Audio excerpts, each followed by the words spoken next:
बिस्मिल्लाहिर्रहमानिर्रहीम। अस्सलाम वालेकुम नाज़रीन, आप यूट्यूब चैनल देख रहे हैं। मैं इमरान खान हूँ। इस वक्त एक सवाल जो है वो हुकूमत के आसाब पे सवार है, ना सिर्फ हुकूमत बल्कि पूरे निज़ाम के आसाब के ऊपर सवार है। और पाकिस्तान तहरीक इंसाफ ने उस सवाल को एक ट्रेंड की शक्ल दे दी है। गुज़िश्ता 2 दिनों में 3 दिनों में इस सवाल ने जो है वो हर तरफ तहलका मचाया हुआ है। और सवाल है कि गोली क्यों चलाई। इस सवाल का जवाब नहीं है हुकूमत के पास, और अब वो मानने से ही दौड़ गए हैं कि हमने गोली नहीं चलाई। देखिए, मेरे पास 3 स्टेटमेंट हैं मुख्तलिफ वफाकी वज़रा के, जिसमें अता तारड़ ने, आपको याद होगा, मैं अगर चाहूँगा तो ये स्टेटमेंट सुना भी सकता हूँ, आप सबके पास मौजूद है, सुनाने की ज़रूरत नहीं है, पूरे पाकिस्तान ने इसको सुना है। अता तारड़ ने यह कहा था कि हम गोली चलाएंगे और 5 मिनट के अंदर छट्टा मारेंगे और लोगों का ये कर देंगे वो कर देंगे। इस आदमी ने खुद कहा कि गोली चलाएंगे। गोली चलाने की धमकी अता तारड़ ने दी थी, ये बात कन्फर्म है। उसके बाद मोहसिन नकवी साहब ने भी, उन्होंने भी यही बात की थी। वज़ीर दाखिला ने कहा गोली चलाएंगे, तो मोहसिन नकवी ने भी वही धमकी दी थी कि गोली चला सकते हैं और गोली चला के मामला खत्म हो जाएगा, लेकिन हम बहुत सब्र कर रहे हैं। फिर ख्वाजा आसिफ ने कंफर्म किया कि ये डी चौक आ रहे हैं तो हमारी लिमिट क्रॉस हो रही है, अगर ये नहीं रुकेंगे तो हमारे पास ताकत का इस्तेमाल करने के अलावा और कोई रास्ता नहीं है। तो वो वज़ीर दिफा है जो इस वक्त आर्म फोर्सेस के पाकिस्तान की सरबराह है, उनके वो अंडर में काम करती हैं आर्म फोर्सेस। तो ये 3 स्टेटमेंट बड़े क्लियरली आ गए थे। पहले ही 3 वज़रा ने कह दिया था कि गोली चलाई जा सकती है, ताकत का अंधा इस्तेमाल भी रियासत की जानिब से किया जा सकता है। तो ये 3 बयानात के ऊपर मीडिया बिल्कुल ना तस्करा कर रहा है, ना इनके ऊपर तवज्जो दे रहा है, ना इनको इस्तेमाल किया जा रहा है। मेरे ख्याल में पाकिस्तान तहरीक इंसाफ को इनकी अंग्रेज़ी ट्रांसलेशन करके पूरी दुनिया को ये भी भिजवाना चाहिए, ताकि दुनिया का जो मीडिया चला रहा है खबरें, वो ये भी बताए कि ये वो 3 लोग हैं जिन्होंने गोली चलने से पहले गोली चलाने के बारे में आगाह कर दिया था कि हम ये काम करने जा रहे हैं, हम गोली चलाएंगे। अच्छा, इसमें जो है वो एक और चीज़ बड़ी इंपॉर्टेंट है। ये कहते हैं जी गोली नहीं चली और कोई रियल बुलेट फायर नहीं हुआ, लेकिन अब मज़ीद हक़ाइक़ सामने आना शुरू हो गए हैं। यानी मुतीउल्लाह जान साहब बाहर आए, उन्होंने कुछ चीज़ें और बताई हैं, मैं वो चीज़ें आपके सामने रख देता हूँ। और इसमें मैं एक चीज़ और कहना चाहूँगा। देखें, ये पिछली सदी के काम थे, जब सोशल मीडिया नहीं था, जब कैमराज नहीं थे, जब चीज़ें नहीं थी, तब आप लोगों को बाद में बेवकूफ़ बना सकते थे कि ये इसने खुद ही कर दिया, या उसने खुदकुशी कर ली, या फलां बंदे ने अटैक कर दिया, या कोई और बीच में आ गया। ये बहुत सारी चीज़ें आप कह सकते थे। ये एक जदीद सदी है, इसके अंदर हर चीज़ जो है वो रिकॉर्ड पे आ जाती है और सारे रिकॉर्ड मौजूद हैं और सबको पता है कि किसने क्या किया। तो इंटरनेशनल मीडिया जो है वो वैसे भी बगैर तहकीकात के चीज़ें चलाता नहीं है। मुतीउल्लाह जान साहब ने वापस आने के बाद तफसीलात बताई हैं। उन्होंने कहा जी बहुत बड़ी तादाद में हुकूमत ने बंदे गिरफ्तार इसलिए किए हैं, या गिरफ्तारियां जाहिर करके हुकूमत ये तासुर देना चाहती है कि अगर कोई बंदे मारे भी गए हैं और उनकी लाशें गायब हैं, तो तासुर ये जाए कि वो बंदे गिरफ्तार हैं, तो महीना 2 महीना उनके घर वाले ढूंढ ढूंढ के जब थक जाएं तो तब तक ये मामला दब जाएगा। तो जितना मैं इमरान खान को जानता हूँ और पाकिस्तान तहरीक इंसाफ को जानता हूँ, मामला तो वो दबने नहीं देंगे। यानी उन्होंने अभी तक कोई मामला दबने नहीं दिया। जो मामला छोटा मोटा भी होता है वो उसको उठा के आसमान पे ले जाते हैं। अब तो उनका खून बह गया है, उनके लोगों की लाशें हैं जिन्हें उन्होंने अपने हाथों से दफन किया है, तो अब तो वो नहीं छोड़ेंगे और वो इस मामले को लेकर आगे चलेंगे। मुतीउल्लाह जान ने बताया कि उस रात उन्हें क्यों उठाया गया। उन्होंने कहा जी हम कुछ तहकीकात कर रहे थे लाशों के हवाले से, और उन्होंने बताया कि हम जब गए पिम्स अस्पताल में पहले, तो हमने वहाँ पे एक रजिस्टर देखा। इस रजिस्टर के अंदर रेंजर्स के डेथ सर्टिफिकेट मौजूद थे, जिसके ऊपर एक डॉक्टर के साइन थे। हम उस डॉक्टर के पास गए, हमने उन्हें बताया कि जी ये सिग्नेचर आपके इसके ऊपर है, और एक सिविलियन की जो डेथ हुई है उसके ऊपर भी आपके सिग्नेचर हैं। तो डॉक्टर से जब उन्होंने बात की तो उसके बाद उन्होंने बताया कि वहाँ से वो रजिस्टर गायब हो गया था, और उस रजिस्टर के अंदर मज़ीद जो वहाँ पे लोग जाँ बहक हुए उनका रिकॉर्ड भी उसके अंदर हो सकता है, लेकिन वो रजिस्टर गायब था।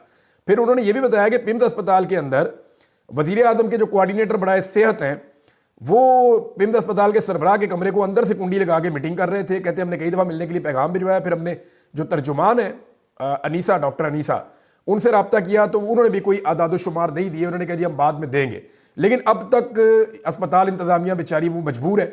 डॉक्टर्स ऑफ द रिकॉर्ड बताते हैं कि जनाब हमारी नौकरियां चली जाएंगी। वैसे हम आपको बता देते हैं 100 से ज़्यादा बंदों का इलाज हुआ है जिन्हें गोलियां लगी थी। अब ये गोलियां किसने मारी थी? मैंने आपको 2 दिन पहले वीलॉग में एक बात बताई थी कि एक बाकायदा मंसूबा तैयार हुआ है, क्योंकि हमने उसका पहले से पोल खोल दिया था, भांडा फूट दिया था, लिहाजा वो उसको अमली जामा नहीं पहना सके। लेकिन एक कार्रवाई उन्होंने डाली, और कार्रवाई उन्होंने डलवाई है वजीर इतलात को इस्तेमाल करते हुए अता तारड़ को। अब मैं आपको बताता हूं कि एक्चुअली मैंने आपको क्या कहा था। अगर आपको याद हो तो मैंने आपको बताया था कि जाली डाटा जारी करवाया जाएगा पाकिस्तान तहरीके इंसाफ से, और उस जाली डाटा को बुनियाद बनाकर बाद में कोई 2-4 बंदे सामने ले आएंगे, जनाब ये तो बंदे जिंदा हैं, लिहाजा पाकिस्तान तहरीके इंसाफ का बंदे शहीद होने वाला सारा नैरेटिव ही उड़ जाएगा। फर्ज करें पाकिस्तान तहरीके इंसाफ जो क्लेम करती है, फर्ज करें उनके 20 के करीब लोग जो है वो शहीद हो गए, अल्लाह ना करे इतने हो, लेकिन वो उनके तो अभी तक 12 उन्होंने कंफर्म किए हैं। मीडिया के लोग 17 तक पहुंचे हैं, जो लोग वहां पे तहकीकात कर रहे हैं, लेकिन अभी तक कोई चीजें शोर नहीं हुई, उनके पास सबूत नहीं पहुंचे, लाशें नहीं पहुंची। तो तहरीके इंसाफ इसके ऊपर भी इन्वेस्टिगेशन कर रही है, उनके कौन कौन से बंदे कहां कहां पे गायब हैं। तो मैंने ये बताया था कि पाकिस्तान तहरीके इंसाफ को जाली डाटा दिया जाएगा अपने बंदों के जरिए से, उस डाटा को बुनियाद बना के बाद में उन्हें कुछ बंदे लाके सामने पेश कर देंगे, जनाब ये तो बंदे जिंदा है, तो ये तो पीटीआई वाले झूठ बोलते हैं। तो पीटीआई ने इसके ऊपर मुहतात रवैया अपनाया और उन्होंने कोई ऐसा जाली डाटा शाया नहीं किया। उन्होंने अभी ऑफिशियली सिर्फ और सिर्फ अपने 12 शोहदा के बारे में बताया कि 12 शहादतें हमारी कंफर्म है, बाकी अभी हम तहकीकात कर रहे हैं, हमारे जो बंदे लापता हैं वो कहां हैं, क्या वो लाशों की सूरत में गायब कर दिए गए हैं, या वो बंदे गिरफ्तार कर लिए गए हैं, या वो बंदे कहीं कोई उठाकर ले गया है, इसके बारे में भी उन्हें आइडिया नहीं है। इसमें अता तारड़ ने अब ट्वीट क्या किया, देखें खेल वही वाला खेला है कि इंतहाई अफसोस है कि जिन लोगों को पीटीआई मुर्दा डिक्लेयर कर रही है उन लोगों को वीडियो रिकॉर्ड करके बताना पड़ रहा है कि हम जिंदा हैं। जिसकी तस्वीर नजर आई है ये कहते हैं लाश है।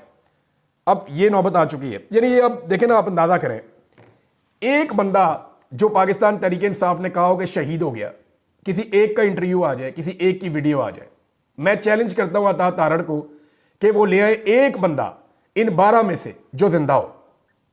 भाई ये 12 लोग कहां गए? ये 12 के 12 लोग जो है वो इमरान खान के धरने के लिए गए थे। ये 12 की 12 लाशें वापस आई हैं। 12 की 12 लाशें जो हैं वो बलूचिस्तान में, पंजाब में, खैबर पख्तूनख्वा में लोगों ने अपने घरों के कब्रिस्तानों में करीब दफनाई है, और तमाम जगहों में पाकिस्तान तहरीके इंसाफ के लोगों ने एहतजाज किया है। बाकायदा उनके बयानात हैं कि ये लोग धरने में गए थे और इनकी डेड बॉडीज वापस आई हैं। अब उन्हें किसने मारा? अब दूसरी जानिब जो लोग गिरफ्तार किए गए हैं, अच्छा ये सारे लोग अभी गिरफ्तार नहीं हुए, इसमें अहमद फराद साहब ने भी खबर दी है, कुछ और लोगों ने भी बताया। वो ये कह रहे हैं कि ये जो लोग अब गिरफ्तार हुए हैं, जिनको सामने लाया जा रहा है, इनमें बहुत सारे लोग ऐसे हैं जिन्हें पहले पकड़ लिया गया था और उनको पीटीआई के खाते में डाल दिया गया है, असला भी पीटीआई के खाते में जबरदस्ती डाल दिया गया है। अब उसमें जो है वो कुछ लोगों के बयान आते हैं, जनाब हमें पैसे दिए गए थे 3000 रुपए की फायरिंग करनी है वहां पे जाके। अब 3000 रुपए पे फायरिंग कौन करता है आजकल के दौर में? भारत वो कह रही थी 3000 रुपए दिए गए थे, उस पर फायरिंग करनी थी। कोई स्टेटमेंट दे रहा जी मेरा पीटीआई से ताल्लुक था, मेरी ड्यूटी इस चीज पे थी, मैंने वहां बंदूकें देखी। कोई ये सारे लोग इस वक्त हिरासत में है, पता नहीं इनका ताल्लुक पाकिस्तान तहरीके इंसाफ से है भी या नहीं, वो तो तहरीके इंसाफ बताएगी। लेकिन हिरासत के अंदर किसी बंदे से बयान देना क्या होता है और उसकी कानूनी क्या हैसियत होती है, ये सब जानते हैं। लेकिन हिरासत में लिए गए जबरदस्ती के बयानात को सारे मीडिया के ऊपर चलवाया जा रहा है। अब जरा अता तारड़ को हवाला करें ना मोहम्मद बूटा कांस्टेबल के, ये अता तारड़ को मेरा चैलेंज है, मोहम्मद बूटा नामी कांस्टेबल के हवाले करें अता तारड़ को और उसको दे दें फ्री हैंड, तो ये अता तारड़ पता क्या कहेगा उसके बाद? मैं अरबों का बच्चा हूं, मेरी ट्रेनिंग अफगानिस्तान में हुई है, 9/11 मैंने किया था। ये ना कहे तो आप मेरा नाम बदल दीजिए।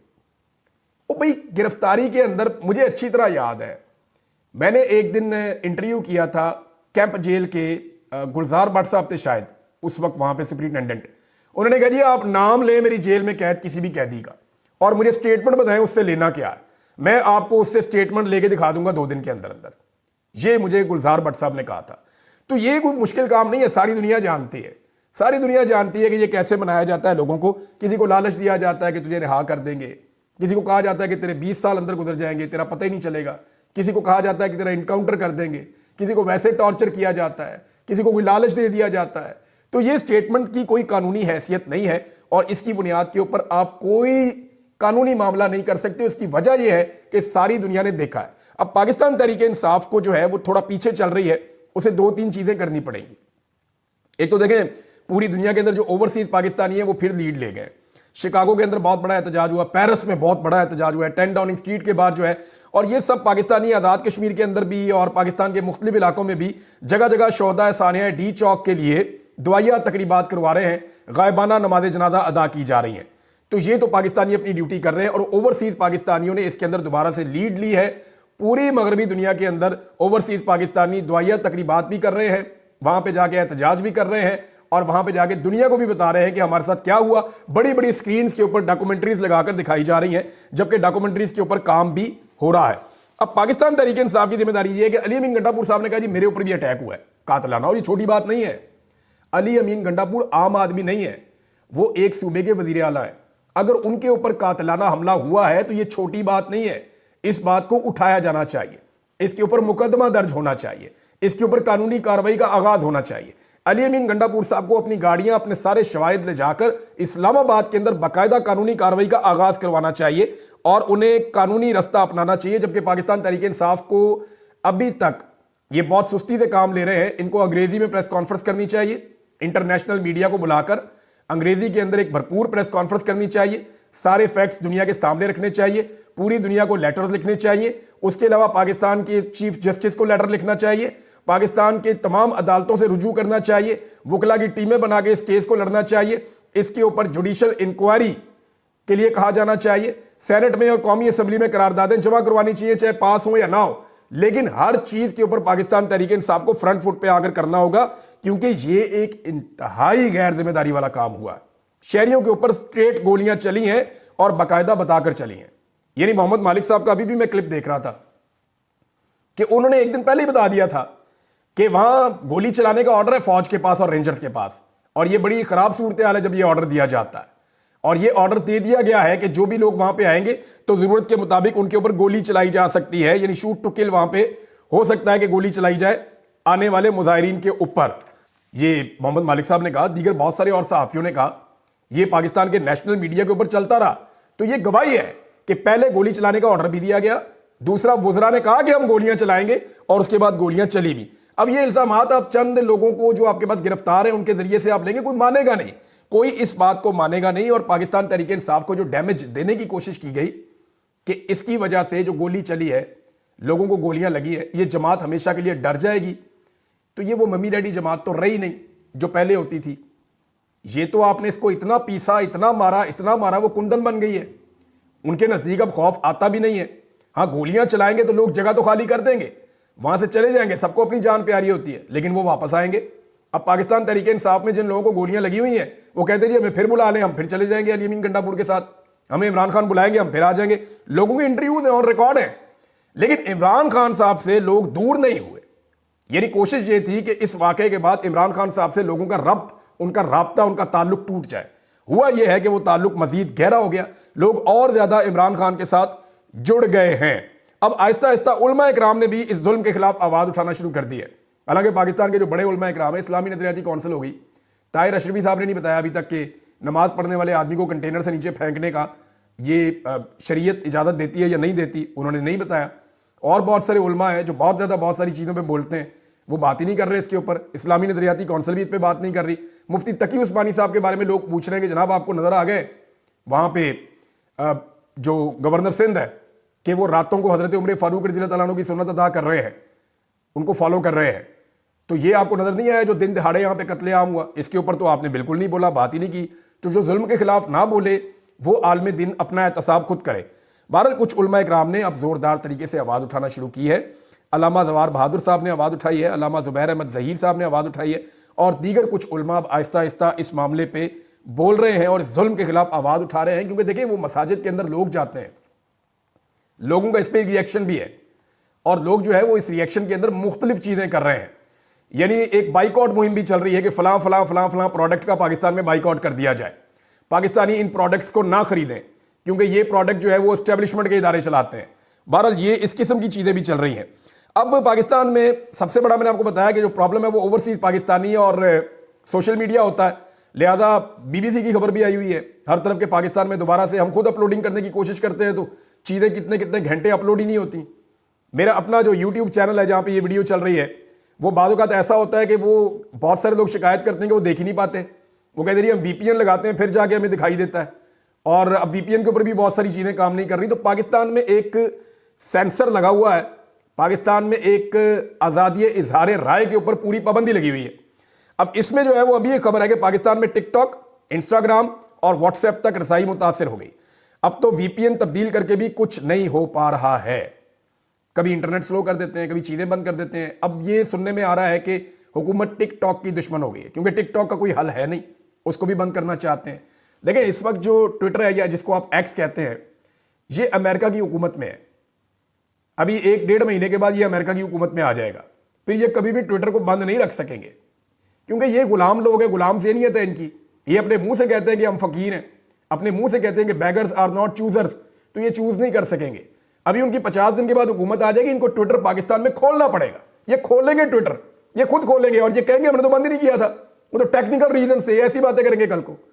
और ये जो बंद करने जा रहे हैं टिकटॉक, ये चाइना का है और चाइना के आपने पैसे देने हैं। अगर उन्होंने एक दफा कह दिया ना हल्की सी जुबान से भी कि जनाब आप टिकटॉक नहीं बंद करेंगे, तो इनको टिकटॉक भी खोलना पड़ जाएगा। गो कि उनके साथ ये बात कर सकते हैं कि कुछ चीज़ें जो हैं वो ऐसी हो रही हैं जो नहीं होनी चाहिए टिकटॉक के ऊपर, तो हमारे साथ एक वर्किंग रिलेशन बना लें कि हम जहाँ पे मना करें किसी अकाउंट को, तो उस अकाउंट को आप बैन कर दें या उस अकाउंट को आप बंद कर दें। पीका का जो कानून है जो मीडिया को कंट्रोल करता है, उसके अंदर मजीद तब्दीलियां करने की सोच रही है हुकूमत, लेकिन फ़ायदा कोई नहीं होगा। देखिए, मैं इसका हामी रहा हूं कि सख्त से सख्त कवानीन बनाए जाए, लेकिन सबके ऊपर यकसा उसका नफाज किया जाए। मैं हमेशा ये कहता हूं कि सबके ऊपर उन कवानीन का नफाज किया जाए। ये नहीं हो सकता कि हुकूमत वक्त जो है वो झूठ पे झूठ बोलती जाए, झूठ पे झूठ बोलती जाए। अगर किसी के ऊपर झूठ बोलने के कानून का नफाज होता तो वो सबसे ज्यादा वजीर इत्तलात पंजाब के ऊपर हो जाता। जितनी झूठी खबरें उन्होंने दी हैं, यानी मेरे हवाले से ही 2 झूठी खबरें छाप दी पकड़ के। मैंने वो ट्वीट ही नहीं किया, वो खुद से लिख के उसको ट्वीट करके छाप दिया और मेरे ऊपर उसमें पर्चा भी करवा दिया पकड़ के। यानी मैंने एक ट्वीट किया ही नहीं, वो ट्वीट जनाब आ गया और उन्होंने शेयर कर दिया और उसकी बुनियाद के ऊपर मेरे ऊपर पर्चा भी हो गया। यानी वो ट्वीट के अंदर तरमीम कर दी इन्होंने। अजीबोगरीब किस्म के लोग हैं। अगर झूठ के ऊपर किसी के ऊपर मुकदमा होता तो पीका ऑर्डिनेंस के तहत सबसे ज्यादा मुकदमात मौजूदा हुकूमत के ऊपर खुद होते।